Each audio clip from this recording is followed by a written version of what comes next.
So power is simply a tool. It's neutral. It is neither good nor bad. It can be used for evil. It can be used for great good.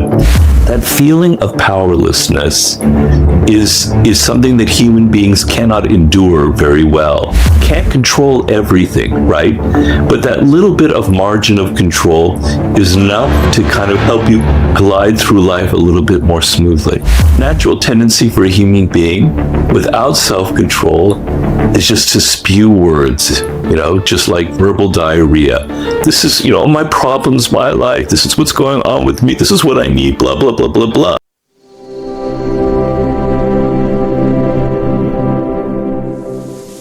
Well, power is a tool. It's totally neutral. Like a hammer, you can use it to build a house, or you could clobber someone over the head and kill them with it. So power is simply a tool. It's neutral. It is neither good nor bad. It can be used for evil. It can be used for great good. But power is the sense of having control over the immediate environment, over events that are occurring in your life.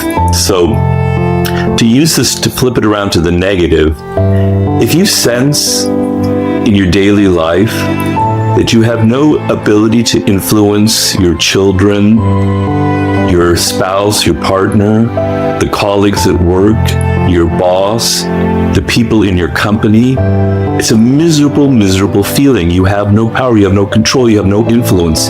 You can't tell people to do something and they don't listen to you, right? Or they do things to you that kind of block your path, and you have no way of getting them to stop this. That feeling of powerlessness is something that human beings cannot endure very well. And if you feel powerless for very long, something's going to warp inside of you psychologically. You're going to turn inward. You're going to become resentful. You're going to become angry. You're going to have pools of anger, developing inside of you deeper and deeper and deeper. And you're not going to have control over yourself. So power is the first sense of control is over yourself, over your emotions, so that you're not always reacting and getting angry, so that you have a little bit of detachment. So when it comes to those situations where you need to move or influence people like your children, your spouse, your colleagues, your boss, you're able to step back a half step, a full step, a couple steps, and think and go, what is it that will actually move that person in the direction that I want? How can I actually influence them effectively so they don't hate me, so they don't resent me, so that they actually do what is in my interest without maybe even realizing it, or that the interests align in some way? So that is power for me, right? It begins with yourself. It begins with a sense of detachment from the events happening to you. And it's the ability to strategize and think in each situation in life.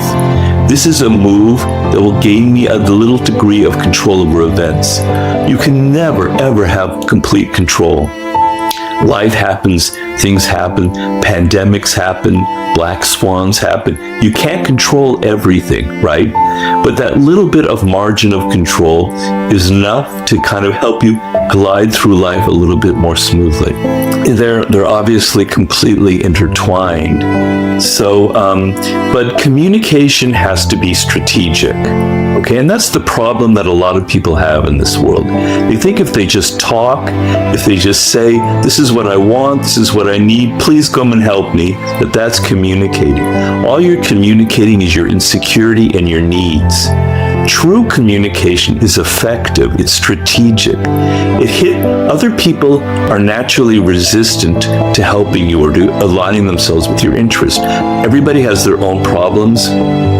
In the world today, we're all stressed, we're all working too hard, we never have enough time, right? So you talk to me about what you want, okay, I'm kind of half listening, but you're kind of irritating me because you're just spewing things from your side, right? True communication is what I was saying before. You take that step back and you put yourself in the other person's shoes, right? You get out of your own head because you're so self-involved that you don't realize that your words are just landing nowhere. You get out of your head and you go, I'm dealing with another person. They are not me. They have their own problems, their own wishes, their own issues right now in the present, right? What is that?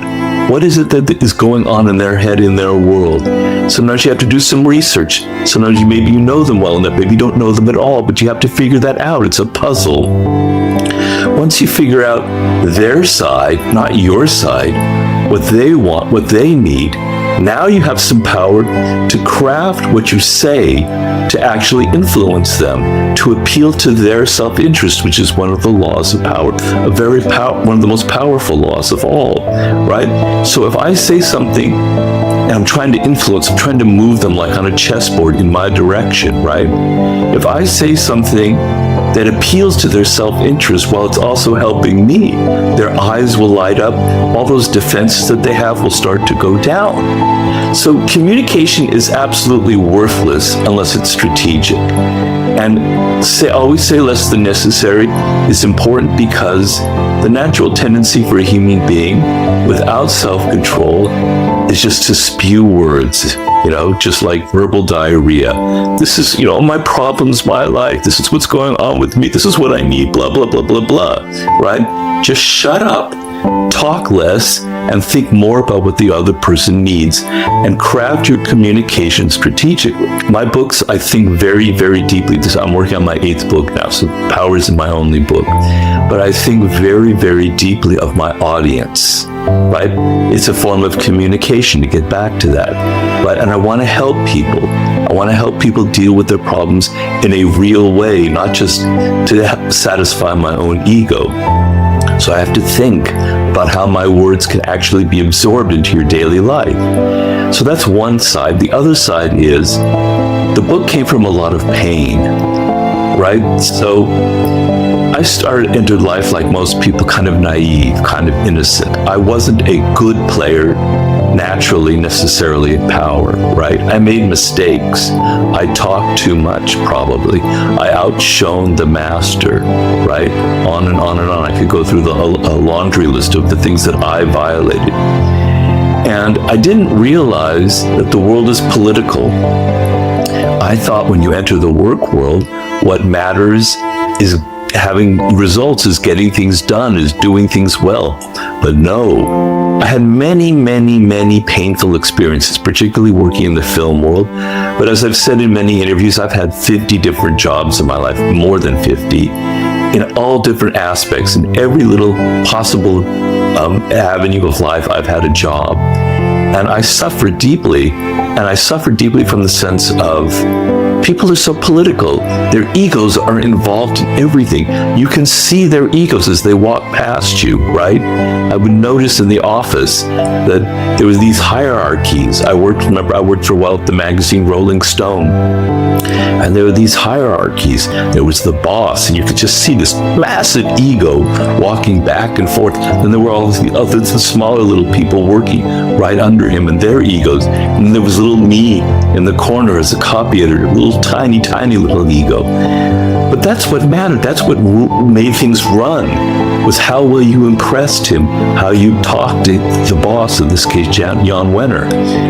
And I thought, this is silly, but this is the real world. And you have to take the real world seriously. You have to succeed in the real world. So the book came from deep pools of pain from my own mistakes and from a deep desire to help other people, because I feel it's the source of a lot of depression and misery in life. You say something or you do something thinking that you're on the right track, that's going to help you, and the next thing you know, you're fired or you're demoted. You don't know why. I felt, I see people around me having these problems. So those are the two strands of the book: a deep desire to help people and a realization that the world is political, full of egos, and that mistakes are very costly and painful, and I made plenty of them.